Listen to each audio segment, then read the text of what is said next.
Good morning. A warm welcome to all again. Today we are in our last day of the Digital Media India conference. In the past 2 years, there were a variety of interesting presentations on digital subscriptions, digital transformation, digital advertising, brand studio, etc. etc. I hope your knowledge is enriched by this time through our conference program.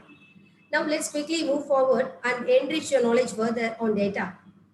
So today, our first topic is building data capabilities and transitioning to be a data-friendly news organization. Presse, Austria has developed a data platform that helps content, users, and interaction. It's a very good opportunity for all of us to learn about how to set up and use smart data for audience retention. For this, now I'd like to invite Mr. Himanshu Gautam to introduce the speaker and moderate the session. A little bit about Mr. Himanshu.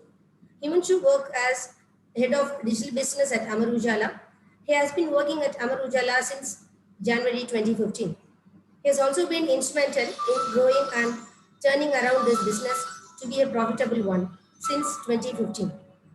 Prior to this, he was a chief commercial officer for GMOB India and South Asia markets and worked closely with all mobile OEMs and telecommunications in the region. Earlier, Himanshu was a vice president of sales and business development for Lumata Digital India. He also founded and set up the mobile marketing joint venture at HT Mobile Solutions Limited with global mobile marketing player Belty PLC for HT Media. And he was the person who started the trend of music and television on mobile during his stint with India Times. Welcome, Mr. Himanshu, to our conference. Over to you. Thank you. Morning, all of you. Thank you. Thank you for the nice introduction. Hi, Stefan. I can see you already on the screen. So welcome to this nice conference today. So guys, I'm happy to introduce Stefan here, representing the Presse from Austria, which happens to be the German language daily based out of Vienna. And Stefan is a management graduate from University of Munich, and he had the privilege of serving companies like KPMG. He has worked across geographies in places like Sao Paulo also. And today we are going to hear from him on their journey of having data as the core soul of their company, the Presse, how they have moved on with this journey. I think it will be very interesting for us, all of us to know. And interestingly, I was having a little chat with Stefan just before this call. So our newspaper Amar Ujala also started in 1948, and even the Presse had a rebirth in 1948 in the same year. And though it started, these guys, the Presse was born much earlier. That was around 1848. So, but they had to discontinue in between, and they started again in 1948. And from there on, it has been a great journey. So I understand they circulate around 90,000 physical copies every day today, also in the morning. And they have a sizable digital business riding on this whole data thing that they have done. So Stefan, I understand you have some charts also to present. So why don't we start with the presentation first, and then we'll get into some little bit of Q&A and understand more about your experience and your journey. Yes, thank you so much. Thank you for your nice introduction. I will share my slides now, and let's chat later on if there are some questions, etc. Sure. Sure.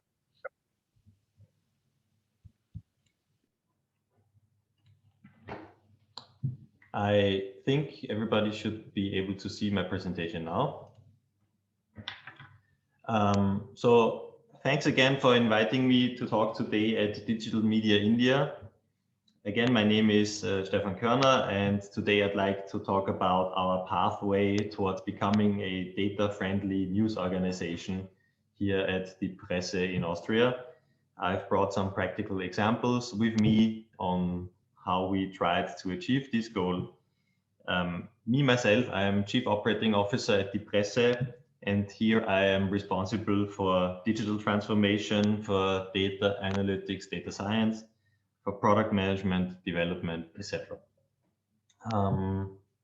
As I'm not sure whether everybody knows the Presse so well, I'd like to start with a brief introduction about the company. As has already been stated, we have obviously some some similarities to Himanshu's newspaper because of our 1948 coincidence. Our company was founded in 1848 during the revolution that brought freedom of the press to Austria. And Die Presse is a liberal quality newspaper based in Vienna, and we have a strong focus on paid content in print and in digital subscriptions. We are a nationwide newspaper, and we focus on politics, economy, culture, etc.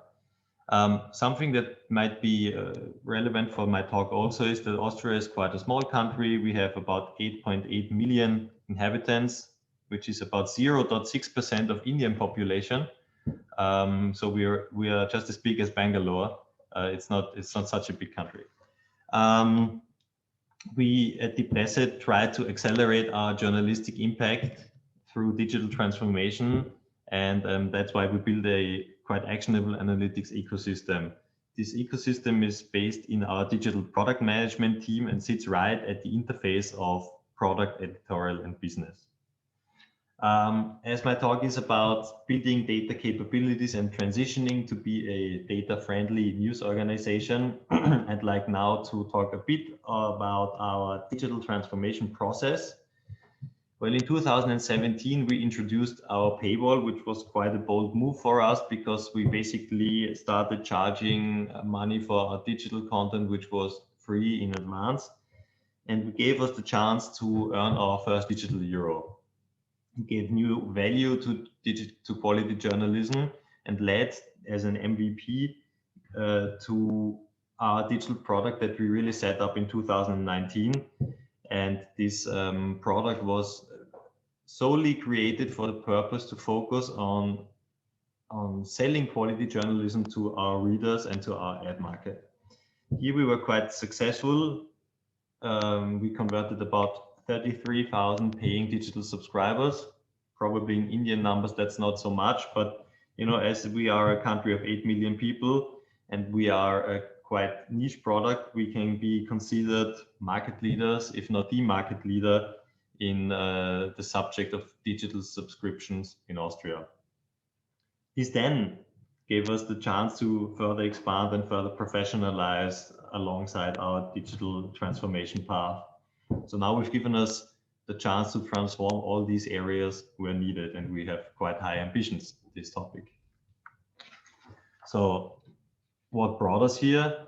Well, basically, it was our strategy, and this strategy is probably the sign many in media have been looking for, as well as Die Presse, because we at Die Presse, as many other publishers, have the best possible strategy to align business and journalism, and therefore all our people under one goal, and this is monetizing our quality journalism.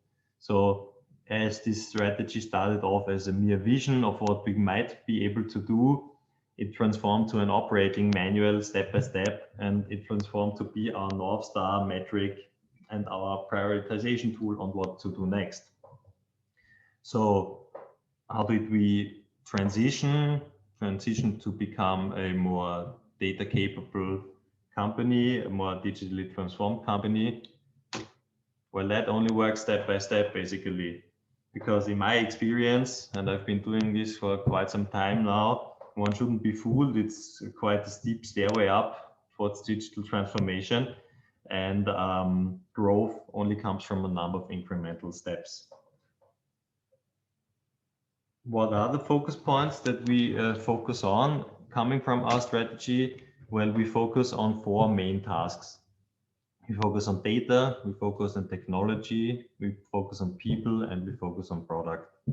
And maybe as every of these topics is quite a big topic, we should now focus on step 1. We should focus on data. In the beginning, we, as probably many other companies, started to build dashboards and analyze every aspect of our digital product in one way or another. But to be honest, it was worthless, because we started off too ambitiously, but we focused on the wrong things, in my experience, because at a certain point we realized that what we did was crap.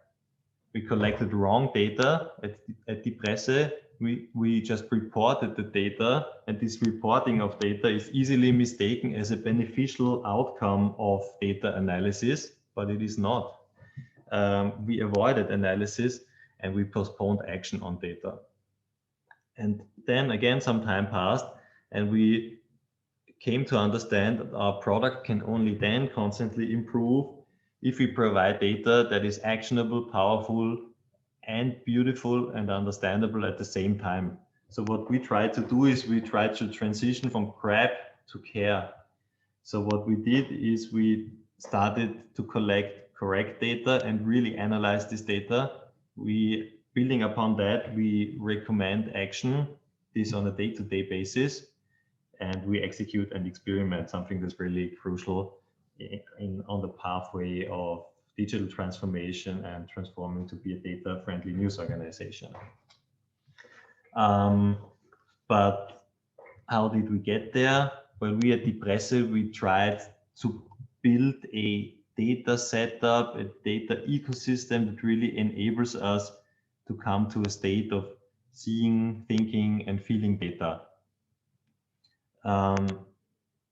In order to reach those quite exceptional results at Presse and for the Austrian market, we implemented an analytics ecosystem that comprises of 5 elements in order to get the whole company aboard and to see, think, and feel the data. And these 5 elements are part of my presentation afterwards. I will touch upon them in detail, but as a general overview of what they comprise of. Firstly, we have clear purpose, actionable dashboards. Secondly, we have collective, reliable, and personalized reporting with our Abo letter, which means as much as subscription letter, and resort letter, which means as much as department letters. We also built a new approach to performance prediction here at Presse, and we have quite an easy fitness monitoring for the executive suite at Presse.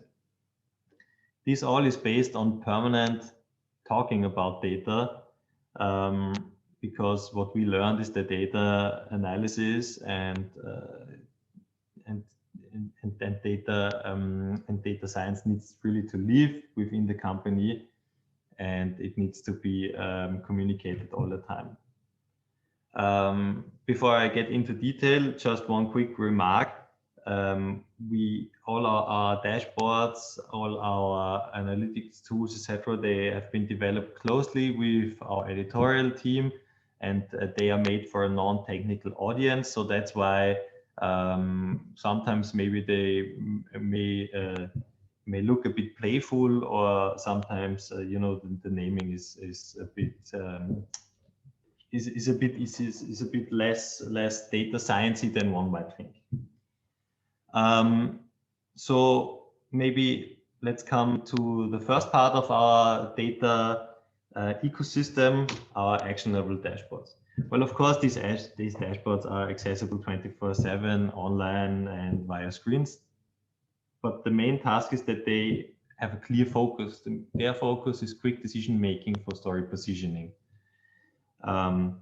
Here we have a segmentation of our stories, segmentation of our users, engagement scoring, and conversion tracking. On the bottom left corner, you can see the segmentation of an example of our segmentation of what non-subscribers are reading, of what loyal non-subscribers are reading, and you can see what subscribers are reading. On the upper right hand side, you can see our conversions tracking, real-time conversions tracking, and on the lower right hand side, you can see our engagement scoring, which is very important for us for the acceptance of what we are writing in the newsroom. But what we also learned from these dashboards, and these were kind of a starting point, was that these dashboards only work for real-time information, but they don't work for learnings and informed decision-making for a broader and longer-term perspective. So what we then came up with was our Abo letter, our subscription letter, which is a collective reporting tool that comes into everybody's inbox regularly. So again, the structure is quite simple. On the right-hand side, you can see what it is, how it is built up. On the top, we communicate insights in our peaks of the week section. Conversions on department levels are shown. The split between different types of conversions are shown. Most open stories, most popular stories for our loyal readers, and the best converting stories are shown.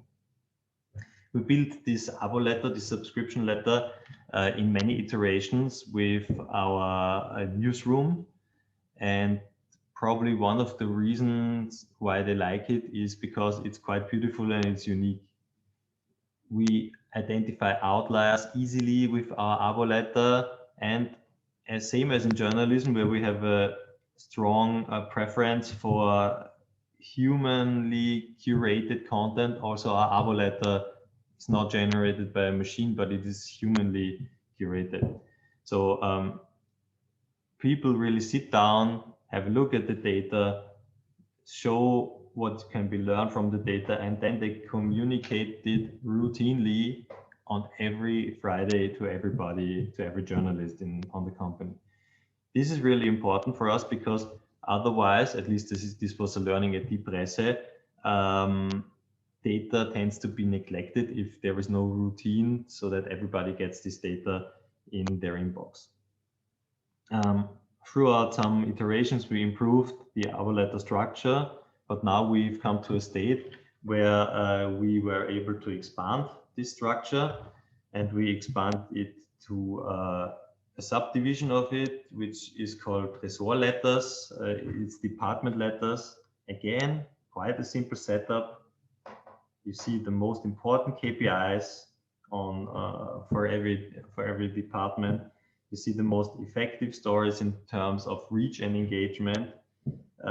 You see the split between free and premium, which is paid content stories with the best reach, most popular stories of our loyal readers, and the best converting stories. Again, why did this work out? How did this build up our data capabilities within the editorial department and the whole company? Well, it clearly communicates our main KPIs, conversions and story opens at department level. It also makes important topics stand out, and this then drives not only journalism and journalistic improvement, but also product development, something that's quite important also for the business division of the Presse. And what is more, we now clearly understand which stories and which days in which department are good for reach, which are valuable for conversions. So now we can learn from this data, and we can really start working the whole value chain from the upper part, where it's mostly about reach, getting people more loyal and getting them to subscribe to our products.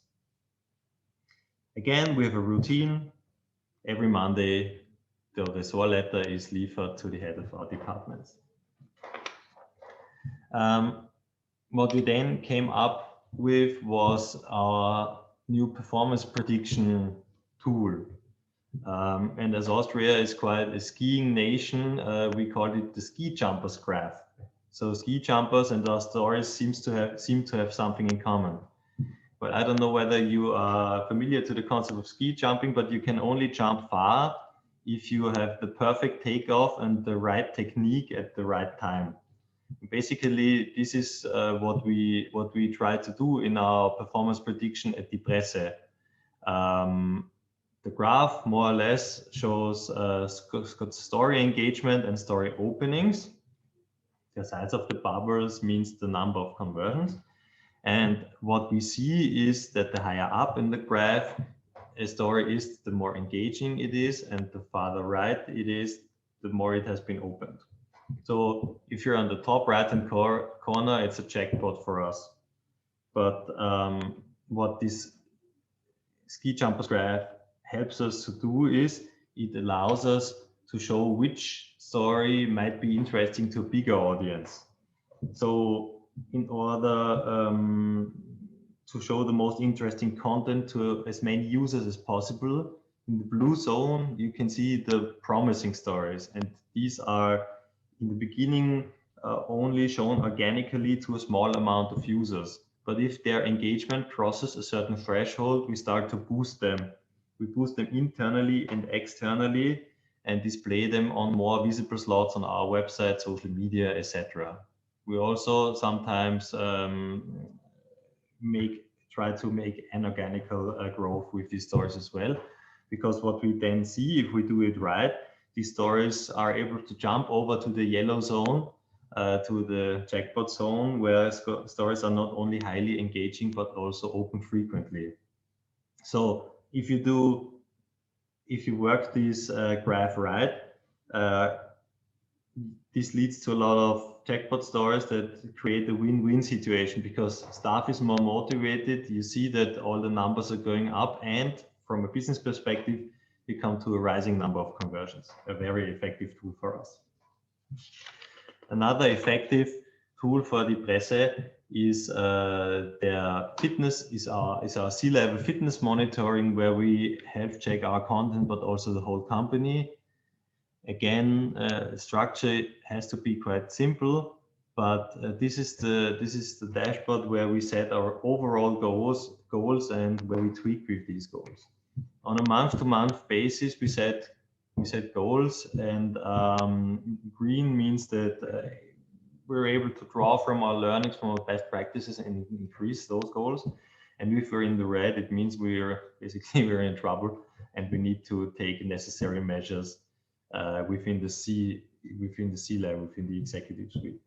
What has been achieved by this is not really to have not only the look on our data, but it brought the editors-in-chief and the managing directors onto the same page when it comes to our KPIs and our data monitoring. So this is now a perfect tool to monitor our year-on-year and month-over-month performance in a single format that is understood, lived, and accepted by the editorial team as well as by the business team. And this is, at least in my experience, a big step when it comes to digital transformation and data capabilities within the company. But maybe the most important aspect of our analytics system are our data talks. Because as I said earlier, I think data has to come to its users. You know, when I recruit data analysts, I ask them what their biggest fear is in their job, or what they disliked most about their last job. And what they said is that their data isn't used. So frankly speaking, I make it as easy as possible for me as a manager. I tell them that all my data analysts have to go to their stakeholders and talk to them directly. And our leading analyst probably mastered this subject perfectly. And this is really the key, the essence on how we build a data-friendly news organization, because our data communication is built upon our data analysts. They have to talk to their stakeholders directly.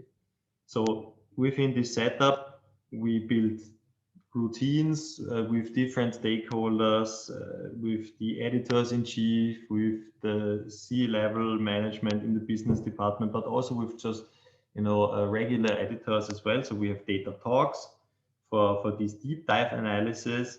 We have data coffees for small clarification questions and teaching on how to work with data. We have a physical data presence in the newsroom on every Thursday. Again, another routine to show how data can be used, or just to sit there, to be present in the eyes, the hearts, and the heads of our staff. And of course, we have our reporting. So in a flywheel perspective, this means we make strategic data decisions. We talk to the people, we then dashboard, report, collect data, work with the data. We explain and iterate. And so this is probably the the heart of our success when it comes to data capabilities at the Presse. But what this also means is that our data strategists probably have more meetings than any executive would have, because they really run around in the company all the time. They roam the office, and they are advised to talk to everybody. And as the presentation should show how we came from, from a not so data friendly organization to a more data friendly news organization, probably our three key takeaways are that data will fail if it's not simple and live throughout the whole company. Data needs to be communicated permanently, at least at the Presse, and the data ecosystem needs really to be an inclusive system that is made for a non-technical audience. Data is not for the data people, data is for the non-data people. I think the numbers speak for themselves. All the numbers are going up. What is more, we see that the engagement with our data and the questions get more and more and more. So that I feel that we at the Presse had some success in transforming to become a data-friendly news organization. Thank you. So this is great, Stephen. I think I'd like to congratulate you guys on your amazing journey. And but I can tell you, like, most of the publishers in this region, in the South Asia region, are actually starting their data-friendly organization journey. So it is very pertinent to know that what prompted you guys to do it all in-house, and what were the tools in the team and the organization that you set up to do it. So I think that would be great information for all of us. Well, what prompted us to do it in-house? Well, it was probably the thought or the feeling that this is a core topic. The USP that we as the Presse, or maybe any newspaper has, is of course journalism, and the readers, the users, and the data they generate. So we really wanted to insource these capabilities, build up these capabilities, because we feel that these capabilities are the missing link between a purely journalistic and a purely business perspective. So that's why we build it in-house. The tools we use, they range from classical, web analytics via Google Analytics, etc., and then GCP, Google Cloud Platform Services for our machine learning and more data sciencey parts. And at least from my experience, the good news is that to start it off, you don't have to have deep pockets, because we started off with 2 data analysts and 1 data scientist, and could really achieve remarkable results with them. So that's quite promising. Yeah. Great. So I still haven't seen any question from the audience. So just one last question, very quick. You started from crap to care. So what were the mistakes that you guys made while you started? What was that data that was the incorrect data that was coming? Well, of course, from a purely technical perspective, we had some failures in tracking, etc. But the real mistake was that we started it all off, sitting in a room, not talking to anybody, and then making the best dashboards. I think our dashboards were equally good then as they are now. But it's about the packaging, it's about the presentation of data, and it's about talking our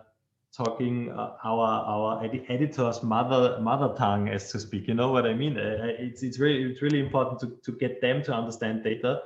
And in the beginning, it was purely technical. It looked like an Excel spreadsheet, more or less, and the acceptance was 0. Understand. So what was the reaction in the newsroom while you guys were implementing it? Well, in the beginning, it was frightening, to be honest. But now we have this editorial conference every day, and now the success of what has been achieved is that our data people are starting to get more and more into this conference and more into the journalistic process as well. This does not mean that we're not liberal and free to do the journalism that we want, but you know, it is important for everybody that they have some kind of impact with their work they do. So basically what that means is the link, the interconnection between the journalistic work and the data has multiplied our output to it's brought us to a whole new level, because everybody is more motivated now. We have better conversion numbers, we have more revenues, and in the end more earnings. Yeah? So data is fueling the energy. I'm sure. I'm sure. Yes. So great. I think, thank you, Stefan. I think we are on the time, and thank you so much for joining us here. And we can close the session. And thanks once again. Thank you. Thank you for inviting me. Have a nice day. Bye bye.